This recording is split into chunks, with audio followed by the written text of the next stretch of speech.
اعوذ باللہ من الشیطان الرجیم بسم اللہ الرحمن الرحیم قد کان لکم آیۃ فی فئتین التقطا، تمہارے لیے ان دو گروہوں کے واقعے میں بڑی نشانی ہے جو ایک دوسرے سے ٹکرائے تھے۔ یہ کس چیز کی طرف اشارہ ہے؟ اس سے پہلے آپ یہ سمجھیں کہ اس سے پہلا جو سبق پڑھایا تھا اس میں ہم نے آپ کو بتایا تھا کہ اب تک جو سبق گزرا ایک آیت سے لے کر 12 آیت تک، یعنی سورہ آل عمران کے شروع سے لے کر 12 آیت تک جو سبق گزرا ہے، اس میں جواب ہے ایک وفد کو جو نجران سے عیسائیوں کا وفد آیا تھا۔ نجران سے عیسائیوں کا وفد آیا تھا، ان کے جو اعتراضات تھے، جو سوالات تھے، ان کا جواب دیا گیا۔ آخر میں ان سے یہ کہا گیا تھا کہ دیکھو ایمان لے آؤ، مان جاؤ، ورنہ کیا ہوگا، ستغلبون وتحشرون الی جہنم، کہ تم لوگ مغلوب ہوگے، یہاں دنیا میں اسلام غالب آئے گا اور قیامت کے دن پھر تم کو جہنم میں ڈال دیا جائے گا۔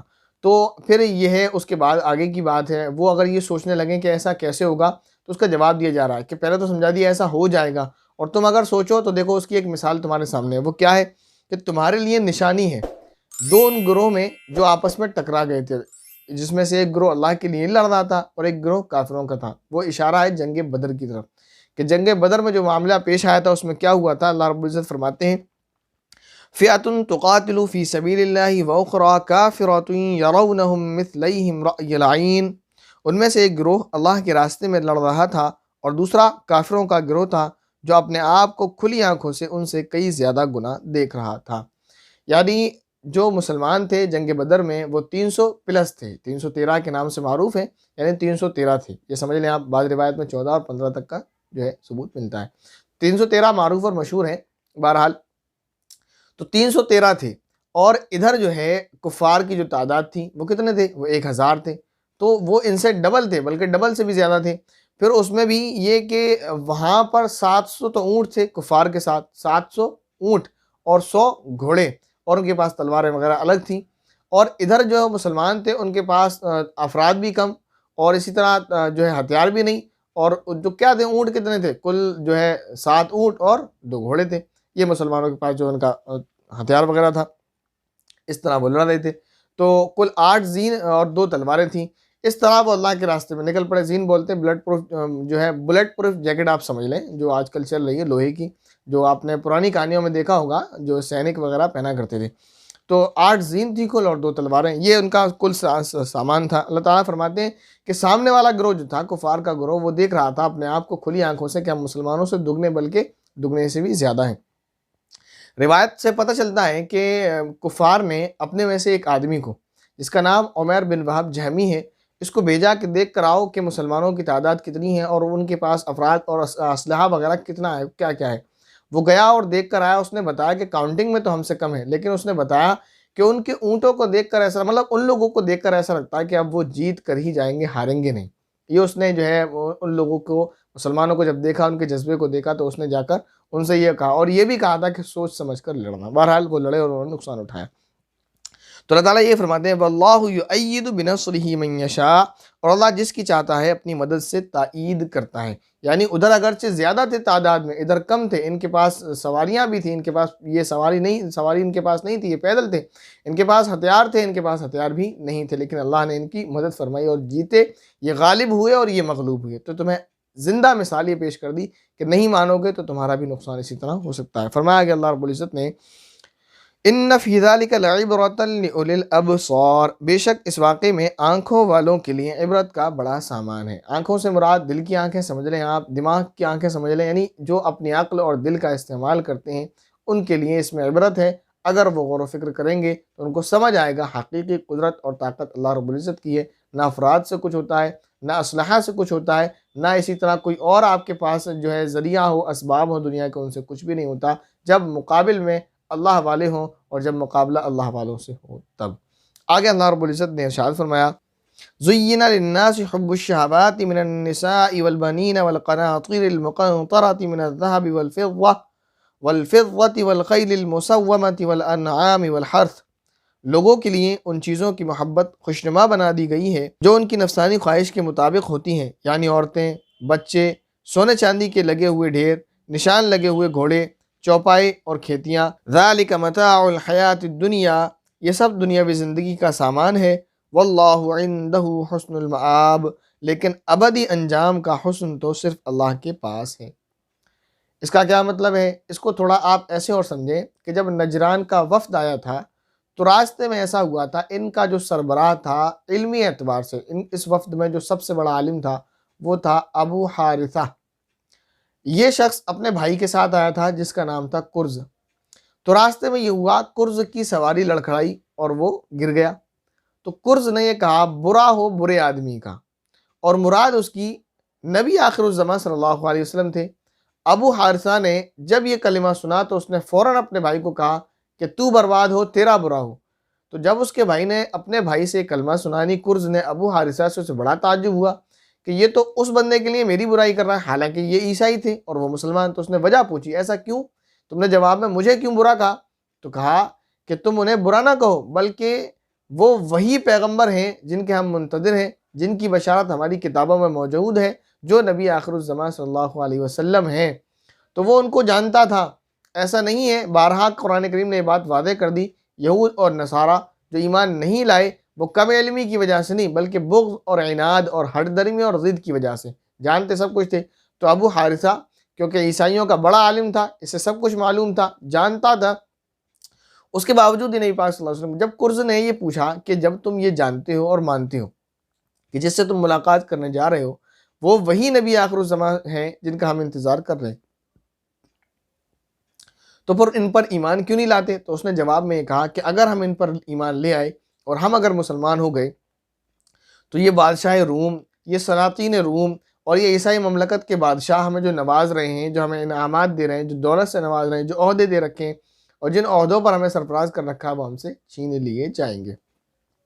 روایت سے پتہ چلتا ہے کہ یہ جو تھا ابو حارثہ، یہ عیسائیوں کا بڑا عالم تھا اور اس پر بادشاہ روم کی جو ہے بہت نوازشیں تھیں، اور یہ سمجھ لیجئے یہ اس مملکت کا سربراہ تھا ایک طریقے سے، عالم ہونے کے لحاظ سے، کہ اس کے لیے سلاطین روم میں گرجے بھی تیار کیے تھے اور اس کو بڑے عہدے پر فائز کیا تھا۔ تو یہاں یہی جواب دے رہے ہیں۔ اور دوسرا، آپ اپنے اوپر آج کے زمانے کے لوگوں پر قیاس کر لیں جو ایمان سے محروم ہے، دنیاوی اسباب کی وجہ سے، فرمایا کہ لوگوں کے لیے یہ چیزیں خوشنما بنا دی گئیں، لوگ ان میں کھوئے رہتے ہیں۔ ان میں کیا کیا چیز ہوتی ہیں درجہ بدرجہ اللہ رب العزت نے بتائیں کہ یہ چیز ہوتی ہیں۔ پھر اس میں نصیحت بھی کی، اس چکر میں مت پڑو، اس کو بھی نصیحت تھی، وہ بھی ایمان نہیں لایا، اور آج جو ایمان نہیں لاتے ان کو بھی نصیحت ہے۔ ہاں، ایک اور بات آپ کو یہ بتانا ہے کہ کرز نے جب اپنے بھائی سے سنا تھا کہ یہ وہی نبی آخر الزمان صلی اللہ علیہ وسلم ہیں جن کا ہم انتظار کر رہے ہیں، تو اس کے دل میں یہ بات بیٹھ گئی تھی، اور ایک روایت سے پتہ چلتا ہے کہ کرز نے ایمان قبول کر لیا تھا۔ تو یہاں بات یہ کرنی ہے، اللہ رب العزت یہ فرما رہے ہیں کہ یہ دنیاوی زندگی کی جو چیزیں ہیں یہ تمہیں اچھی لگتی ہیں، خوشنما لگتی ہیں، لیکن حقیقت میں یہ حسین اور خوشنما نہیں ہے۔ حقیقی حسن انجام کے اعتبار سے اللہ رب العزت کے پاس ہے۔ پھر اس میں درجہ بدرجہ بتایا کیا کیا چیزیں۔ پہلے فرمایا حب الشہوات من النساء، کہ جو لوگوں کو پسندیدہ چیزیں بنائی گئی دنیا میں، ان میں سے پہلی چیز کیا ہے؟ عورت۔ مرد کے لیے جو سب سے زیادہ جو ہے جو اس کا دل اٹریکٹ ہوتا ہے، جس کی وجہ سے سب سے زیادہ نقصان اٹھاتا ہے، اور کائنات کا سب سے پہلا قتل بھی جس وجہ سے ہوا، وہ وجہ کیا بنی؟ عورت۔ آدمی کسی اگر غلط عورت کے چکر میں پڑ جائے تو اپنی دین اور دنیا دونوں برباد کر بیٹھتا ہے، اور اسی طرح آدمی کو اگر نیک اور صالح عورت مل جائے تو اس کی دین اور دنیا، اس کی زندگی اور آخرت دونوں سنور جاتے ہیں۔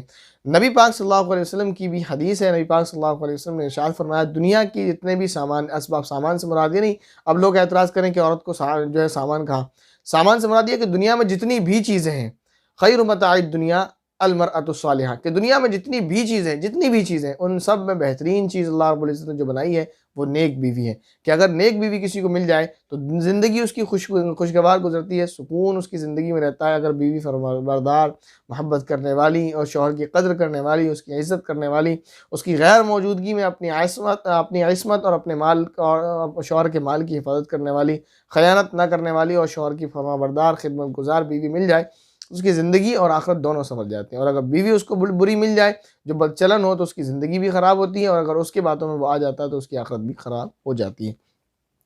اس کے بعد دنیا والوں کو جو چیز پسند آتی، فرمایا والبنین، یہاں ترجمہ بچہ کیا تھا لیکن بنین بیٹوں کو کہتے ہیں، بیٹے، لڑکے۔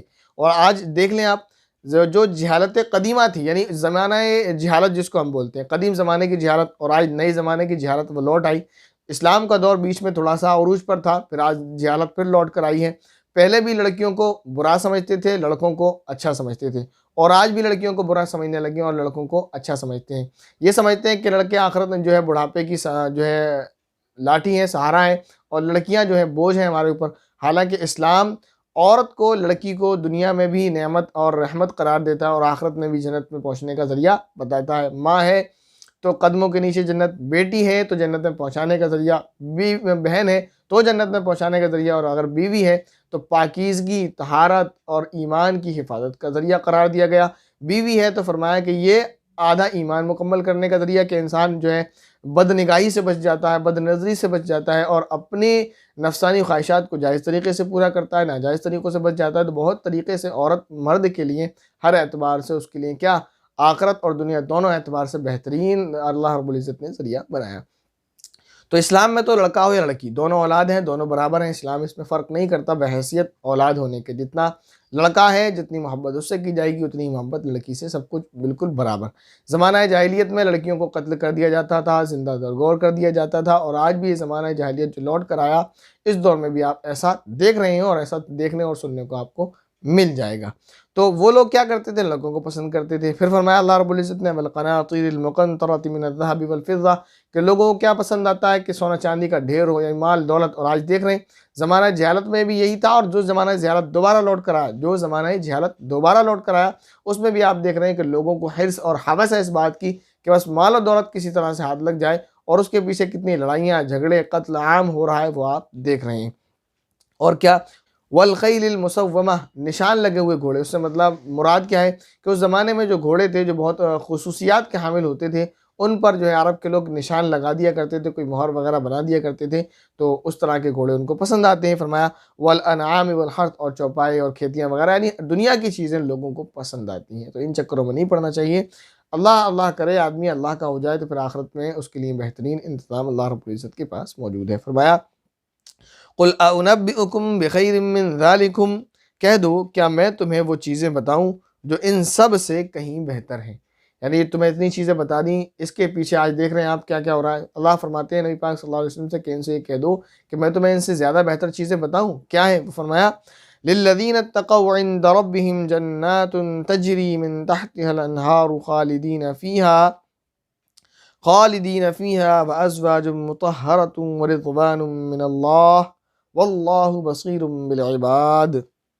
جو لوگ تقوی اختیار کرتے ہیں ان کے لیے ان کے رب کے پاس وہ باغات ہیں جن کے نیچے نہریں بہتی ہیں۔ ایک تو یہ بتایا کہ باغ ہیں، پھر فرمایا باغات، یعنی بہت سارے باغ ہیں، اور ایسے باغ ہیں کہ جن کے نیچے نہریں بہتی ہوں۔ آپ کو کیسا لگے گا ایک ایسا خوشنما باغ آپ کو مل جائے جس میں ہر قسم کا تو آپ کو پھل ملے، اور پھر اس کے نیچے نہریں بہہ رہی ہوں، کہ جس میں پانی کی بھی نہر ہو، دودھ کی بھی نہر ہو، شہد کی بھی نہر ہو، شربت کی بھی نہر ہو، جو چیز آپ کو پسند ہے ہر بہنے والی چیز کی نہر آپ کو اس میں مل جائے، اور ہر کھانے والی چیز کا جو ہے پھل آپ کو مل جائے، اور اسی طرح ہر طرح کے پرندے آپ کو وہاں مل جائے کہ جو پرندہ آپ چاہیں اس کو آپ کھانا چاہیں اس کو آپ کھا سکتے ہیں۔ غذا کے طور پر خوشنما ماحول کے طور پر ہر طرح کا آرام اس باغ کے اندر آپ کو مل جائے۔ اور وہ کیسا باغ ہوگا؟ فرمایا کہ جن میں وہ ہمیشہ ہمیشہ رہیں گے، ہمیشہ ہمیشہ ان باغات کے رہیں گے۔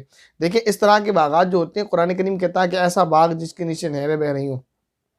یہ آپ نے اگر کبھی اسٹوری میں سنا ہوگا، قصے کہانیوں میں دیکھا اور سنا اور جو ہے پڑھا ہوگا، تو آپ کو معلوم ہوگا اس باغ کے ساتھ ایک محل بھی ہوا کرتا ہے۔ ایسے باغ کے ساتھ کہ محل ہوتا ہے، محل کے نیچے سے نہر جا رہی ہوتی ہے جو باغ کے اندر جا رہی ہوتی ہے، پھر باغ ہوتا ہے۔ تو محل جو ہے اس کے اندر محذوف ہے، اور وہ محل کیا ہے؟ جنت ہے۔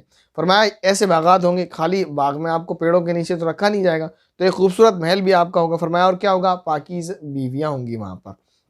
جو لوگ یہاں پاکیز ہیں، جو لوگ یہاں پاکیزہ ہیں، ان کے لیے وہاں پاکیزہ بیویاں ہوں گی۔ فرمایا اللہ رب العزت نے اور اللہ کی طرف سے خوشنودی ہوگی کہ اللہ ان سے راضی ہوگا۔ یہ سب سے بڑی نعمت ہے مومنین کے لیے کہ اللہ ان سے ہمیشہ ہمیشہ کے لیے راضی ہو جائے گا۔ پھر بندوں کو ٹینشن کی کبھی ضرورت نہیں کہ اللہ ہم سے ناراض نہ ہو جائے، وہاں پھر کوئی ایسی حرکت نہیں ہوگی کہ اللہ بندے سے ناراض ہو جائے۔ آگے فرمایا اور تمام بندوں کو اللہ اچھی طرح دیکھ رہا ہے، آج بھی دیکھ رہا ہے۔ جو عمل آپ کر رہے ہیں اس سے پہلے والوں کو بھی دیکھا، اور آنے والے بھی جو عمل کرتے رہیں گے آپ جو کریں گے اس کو بھی دیکھ رہا ہے۔ آگے اللہ رب العزت نے ارشاد فرمایا الذین یقولون ربنا اننا آمنا فاغفر لنا ذنوبنا وقنا عذاب النار اب ان لوگوں کی کچھ خصوصیت بیان کر رہے ہیں، وہ لوگ کیسے لوگ ہیں جو پرہیزگار ہوتے ہیں، تقوی اختیار کرتے ہیں۔ فرمایا اللہ رب العزت نے یہ وہ لوگ ہیں جو کہتے ہیں اے ہمارے پروردگار، ہم آپ پر ایمان لے آئے ہیں، اب ہمارے گناہوں کو بخش دیجئے اور ہمیں دوزخ کے عذاب سے بچا لیجئے۔ یعنی ایمان لائیں اللہ پر اور پھر اللہ سے مغفرت طلب کریں، دوزخ کے عذاب سے اپنی حفاظت کے طلبگار ہوں، اور کیسے ہوں؟ الصابرین والصادقین والقانتین والمنفقین والمستغفرین بالاسحار۔ یہ لوگ بڑے صبر کرنے والے ہیں۔ صبر کی 3 قسمیں میں نے درس حدیث میں آپ کو بتا دی، وہاں ذہن نشین جا کر آپ اس کو سنیں اور اسے ذہن نشین کر لیں۔ فرمایا اور کیسے ہیں؟ سچائی کے خوگر ہیں، صادقین ہمیشہ سچ بولنے والے، سچائی پر ڈٹے رہنے والے۔ فرمایا والقانتین عبادت گزار، اللہ کی خوشنودی کے لیے، اللہ کے لیے عبادت کرتے رہتے ہیں وہ کسی بھی صورت میں۔ فرمایا والمنفقین خرچ کرنے والے، اللہ کی خوشنودی کے لیے، اللہ کی رضا کے لیے پیسے کو خرچ کرنے والے، کہ صدقہ کرنے والے، زکوٰۃ دینے والے، خیرات کرنے والے، امداد کرنے والے، اور لوگوں کو جو ہے ویسے ہی اللہ کی رضا کے لیے محبت میں گفٹ دینے والے۔ لوگ گفٹ دیتے ہیں، یہاں بھی اگر آپ اپنی سہیلی کو، اپنے فرینڈ کو، اپنے دوست کو، اپنے بھائی کو، اپنے بچے کو، اپنے بڑے کو، اپنے رشتہ دار کو، چھوٹے کو، کسی کو بھی گفٹ دیتے ہیں تو زیادہ تر یہ ہوتا ہے کہ ہم اس کو گفٹ دیں گے وہ ہم سے خوش ہوگا۔ یہاں مسئلہ گڑبڑ ہو جاتا ہے۔ آپ نے کوئی گفٹ دیا، خرچ کیا پیسہ، 500 روپے، 1000 روپے، 2000 روپے، جس قیمت کا بھی آپ نے گفٹ لیا اور سامنے والے کو دیا، نیت یہ ہے کہ یہ خوش ہو جائے، تو وہ خوش ہو جاتا ہے، آپ کا گفٹ ختم۔ آپ بندے کو گفٹ یہ سوچ کر نہ دیں، آپ بندے کو گفٹ دیں یہ سوچ کر کہ اللہ خوش ہو جائے، تو پھر آپ کا گفٹ ختم نہیں ہوگا، بلکہ آپ نے جب اس کو گفٹ دیا تو اللہ اس سے راضی ہوگا، آپ کو ثواب ملے گا، اور یہ گفٹ آپ کے لیے ذخیرہ بن جائے گا قیامت کے دن، پھر آپ کو اس کا اجر دیا جائے گا۔ تو گفٹ وغیرہ بھی دیں، ہدیہ دیں، صدقہ دیں، جو بھی کچھ دیں اللہ کی خوشنودی کے لیے۔ فرمایا والمستغفرین بالاسحار، اور سحری کے اوقات میں مغفرت طلب کرنے والے ہیں، یعنی ہمیشہ ان کا طریقہ زندگی یہی ہے کہ ایسا کرتے ہیں۔ سحری کے اوقات سے مراد یہ نہیں کہ رمضانوں میں ایسا کرتے ہیں، بلکہ ساری زندگی سحری کے اوقات یعنی فجر سے پہلے رات کو اٹھتے ہیں، تہجد پڑھتے ہیں، دعائیں مانگتے ہیں، روتے ہیں، استغفار کرتے ہیں۔ اس آیت سے بھی اور اس طرح بہت ساری احادیث سے یہ پتہ چلتا ہے کہ اللہ رب العزت کی جو خاص رحمتوں کا نزول ہوتا ہے، اللہ رب العزت کی جو خاص توجہ اپنے خاص بندوں پر ہوتی ہے، وہ انہی اوقات میں ہوتی ہے کہ بندہ رات کو فجر سے پہلے اٹھے، پھر اللہ رب العزت سے اپنے لیے جو دعائیں مانگنی ہیں مانگیں، اپنے لیے مغفرت طلب کریں، پوری امت کے لیے خیر کی، بھلائی کی، عافیت کی دعا کرے، پوری امت کے لیے مغفرت کی دعا کرے۔ تو ہمیں بھی چاہیے کہ ہم یہ کوشش کریں، اللہ سے دعا کریں، اگر نہیں اٹھ پاتے ہیں ہم بھی دعا کرتے ہیں، آپ بھی دعا کریں کہ اللہ رب العزت ہمیں راتوں کو اٹھائے اور ان بندوں میں ہمارا شمار فرمائے کہ جن بندوں کا اللہ رب العزت نے یہاں ذکر کیا کہ بندے ایسے ایسے ہیں، ان کی خصوصیات اللہ رب العزت ہمیں عطا فرمائے۔ تو کوشش کریں گے، دعا کریں گے اللہ رب العزت سے، تو پھر اللہ رب العزت رات کو اٹھنے والا انشاءاللہ بنا دیں گے۔ پھر اٹھ کر جب ہم اللہ سے دعا کریں گے اپنے لیے تو پھر ہماری دعائیں خالی نہیں جائیں گی۔ کم از کم اتنا تو ہوگا، اگر دنیا نہیں ملے گی تو آخرت کو ہماری سنور ہی جائے گی۔ کم از کم اتنا تو ہوگا کہ کل قیامت کے دن ہمیں جہنم میں نہیں جانا پڑے گا۔ شہد اللہ انہ لا الہ الا هو والملائکۃ واولو العلم قائما بالقسط لا الہ الا هو العزیز الحکیم۔ اللہ نے خود اس بات کی گواہی دی ہے اور فرشتوں اور اہل علم نے بھی کہ اس کے سوا کوئی معبود نہیں جس نے انصاف کے ساتھ کائنات کا انتظام سنبھالا ہوا ہے۔ اس کے سوا کوئی عبادت کے لائق نہیں، جس کا اقتدار بھی کامل ہے، حکمت بھی کامل ہے۔ اس آیت سے بس اتنا آپ سمجھیں کہ اللہ رب العزت یہ بتا رہے ہیں کہ اللہ بھی اس بات کی گواہی دیتا ہے، فرشتے بھی گواہی دیتے ہیں، اور اہل علم بھی یہ بات جانتے ہیں کہ اللہ کے علاوہ اس کائنات کا کوئی بھی معبود نہیں ہے کہ جس کی ہمیں عبادت کریں، جس کی ہم پوجا کریں، اور جس کا اقتدار بھی کامل ہے، حکمت بھی کامل ہے۔ اور اہل علم سے مراد میں آپ کو ایک اور بات بتاؤں کہ دیکھیں یہ توحید والا جو کانسیپٹ ہے کہ اسلام میں اللہ کے علاوہ کوئی بھی معبود نہیں، یہ صرف اور صرف اسلام میں نہیں، بلکہ آپ غور و فکر کریں گے اور تحقیق کریں گے تو آپ کو معلوم ہوگا یہودی بھی اس بات کو مانتے ہیں کہ اللہ ایک ہے، اللہ کے علاوہ کوئی معبود نہیں۔ عیسائی اگرچہ 3 خدا مانتے ہیں لیکن وہ سب سے اوپر اللہ ایک مانتے ہیں، اس کے بعد 2 ضمن میں مانتے ہیں، پھر وہ یہ کہتے ہیں کہ یہ بھی اس کے سپورٹر، یہ بھی اس کے ہیلپر، اس کے مددگار، اس کے ساتھ کائنات کا نظام سنبھالنے میں شریک ہیں، لیکن وہ بھی ایک مانتے ہیں کہ سب سے پہلے ایک ہے جو اس پوری کائنات کا مالک ہے، اس کے ساتھ یہ 2 ہیں۔ اسی طرح وہ لوگ جو بہت سارے دیوی دیوتا مانتے ہیں ان کا ماننا بھی یہی ہے کہ ایشور ایک ہی ہے جو اوپر ہے، اس کے بعد اس کے کچھ ہیلپرز اس نے اپنے لیے لگا رکھے ہیں جو اس کے نیچے اس کی ماتحتی میں کام کرتے ہیں، وہ بھی ایک مانتے ہیں، اگرچہ ان کا ماننے کا یہ طریقہ غلط ہے۔ آگے اللہ رب العزت نے ارشاد فرمایا ان الدین عند اللہ الاسلام، بے شک معتبر دین تو اللہ کے نزدیک اسلام ہی ہے۔ تو اسلام ایک ایسا دین نہیں ہے جو 1400 سال پہلے آیا، اسلام آدم علیہ السلام کے زمانے سے چلا آیا۔ بس یہ سمجھیں کہ جیسے ایک بک آتی ہے، پھر اس میں اگر کوئی گڑبڑ ہو جائے تو نیو ایڈیشن آتا ہے، یا بک جانے کے بعد جیسے آتا ہے، تو اسلام آتا رہا آتا رہا آتا رہا، لاسٹ ایڈیشن پر آ کر یہ کمپلیٹ ہو گیا آج سے 1400 سال پہلے۔ وَمَا اخْتَلَفَ الَّذِينَ أُوتُوا الْكِتَابَ إِلَّا مِن بَعْدِ مَا جَاءَهُمُ الْعِلْمُ بَغْيًا بَيْنَهُمْ۔ اب اللہ رب العزت یہاں ایک چیز بتا رہے ہیں کہ جو لوگ نہیں مانتے اسلام کو، وہ کیوں نہیں مانتے؟ فرمایا اور جن لوگوں کو کتاب دی گئی تھی انہوں نے الگ راستہ لا علمی میں نہیں بلکہ علم آ جانے کے بعد محض آپس کی ضد کی وجہ سے اختیار کیا ہوا ہے۔ ایسا نہیں ہے وہ کم علم ہے، جاہل ہیں، کم علمی ہے، جہالت کی وجہ سے ایسا کیا ہوا ہے، بلکہ جانتے سب کچھ ہے، محض بغض اور عناد کی وجہ سے اسلام کو نہیں مانتے۔ یہود بھی جانتے ہیں کہ یہ وہی اسلام ہے جس کو کبھی ہم نے مانا تھا، اب اس میں تھوڑی سی چینجنگ آ گئی، لیکن وہ نہیں مانتے۔ اسی طرح نصارہ بھی جانتے ہیں، اسی طرح اور دوسرے مذہب والے بھی جب اپنی اپنی کتابوں میں جو ان کی دھارمک گرنتھ ہیں، دھارمک کتابیں ہیں، مذہبی کتابیں، ہولی بکس ہیں، ان میں غور و فکر کریں گے تو وہ بھی اس نتیجے پر پہنچیں گے کہ ہمارا مذہب بھی یہی ہے، ہمارے مذہب کا بھی لاسٹ ایڈیشن یہی ہے، ہمیں بھی اس کو مان لینا چاہیے۔ آگے اللہ رب العزت نے فرمایا وَمَن يَكْفُرْ بِآيَاتِ اللَّهِ فَإِنَّ اللَّهَ سَرِيعُ الْحِسَابِ، اور جو شخص بھی اللہ کی آیتوں کو جھٹلائے تو اسے یاد رکھنا چاہیے کہ اللہ بہت جلد حساب لینے والا ہے۔ یہ نہ سوچو کہ اب پکڑ نہیں آ رہی، بس کچھ ہی لمحے ہیں، کبھی بھی موت آ سکتی ہے، یا اگر کبھی نہیں آئے گی 30 سال بعد 40 سال بعد آئے گی، تو جب موت کا وقت قریب آئے گا تب پتہ چلے گا کہ زندگی گزر گئی اور پتہ بھی نہیں چلا، بہت جلد حساب ہونے والا ہے۔ آگے اللہ رب العزت نے ارشاد فرمایا فَإِنْ حَاجُّوكَ فَقُلْ أَسْلَمْتُ وَجْهِيَ لِلَّهِ وَمَنِ اتَّبَعَنِ، پھر بھی اگر یہ تم سے جھگڑیں تو کہہ دو کہ میں نے تو اپنا رخ اللہ کی طرف کر لیا ہے اور جنہوں نے میری اتباع کی انہوں نے بھی۔ وَقُلْ لِلَّذِينَ أُوتُوا الْكِتَابَ وَالْأُمِّيِّينَ أَأَسْلَمْتُمْ، اور اہل کتاب سے اور عرب کے ان پڑھ مشرکین سے کہہ دو کہ کیا تم بھی اسلام لاتے ہو؟ فَإِنْ أَسْلَمُوا فَقَدْ اهْتَدَوْا، پھر اگر وہ اسلام لے آئیں تو ہدایت پا جائیں گے۔ وَإِنْ تَوَلَّوْا فَإِنَّمَا عَلَيْكَ الْبَلَاغُ، اور اگر انہوں نے منہ موڑا تو تمہاری ذمہ داری صرف پیغام پہنچانے کی حد تک ہے۔ وَاللَّهُ بَصِيرٌ بِالْعِبَادِ، اور اللہ تمام بندوں کو خوب دیکھ رہا ہے۔ مطلب واضح ہے، اسی آیت کی وجہ سے بھی میں بھی بارہا جب مسائل وغیرہ آپ کو بتاتا ہوں یا آپ لوگوں سے بھی کہتا رہتا ہوں، ہمارا اور آپ کا کام صرف بتا دینا ہے، سامنے والے کا کام ہے مان لے گا تو ہدایت پر آ جائے گا، نہیں مانے گا تو اس کا اپنا نقصان ہے۔ اب تک آیت نمبر 20 کا ترجمہ اور سورہ آل عمران کے 2 رکوع ہو چکے ہیں۔ ارادہ یہ تھا کہ تیسرا رکوع بھی پڑھایا جائے گا، وقت بھی زیادہ ہو گیا اور آج گلے میں تھوڑی سی تکلیف محسوس ہو رہی ہے، بولنے میں تھوڑی مرچی سی لگ رہی ہے، پتہ نہیں کیوں، تو اس وجہ سے سبق یہاں روک دیا۔ انشاءاللہ اگلے سبق میں کوشش کریں گے زیادہ آپ کے سامنے سبق ہو جائے۔ امید ہے کہ جو آپ کو پڑھایا جا رہا ہے، سمجھایا جا رہا ہے، وہ آپ کے سمجھ آ رہا ہے، لیکن میں نے جیسے پہلے بھی کہا کہ درس قرآن میں بھی اگر کوئی سوال آپ کے ذہن میں آئے تو کمنٹ کریں، انشاءاللہ اس کا جواب دینے کی کوشش کی جائے گی۔